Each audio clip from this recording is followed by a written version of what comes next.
Australians originally from South Sudan are horrified at reports aired on SBS World News that their countrymen are returning to fight in the civil war. It's thought as many as 30 people are taking part in the conflict.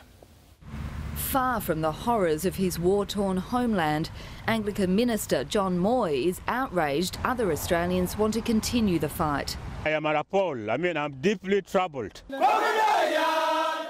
Up to 30 South Sudanese Australians are believed to be involved in the violence.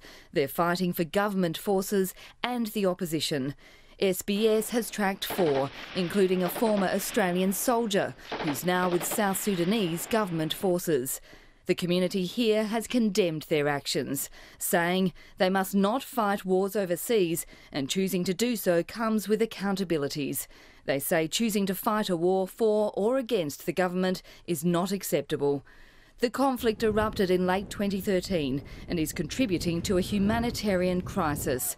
Australia has given more than $16 million in aid to South Sudan so far this year, but some are questioning whether it can be better spent. Considering that there is being coverage that some people in Australia are returning to South Sudan to participate in the civil war, do you take advice from community leaders in the South Sudanese community in Australia with regard to how that humanitarian aid can be most effectively used? While we don't consult directly with South Sudanese community groups in Australia, the NGO partners with whom we work do have very close contact with a range of groups, including community groups. It is up to the government of Australia, now that they know that something is happening,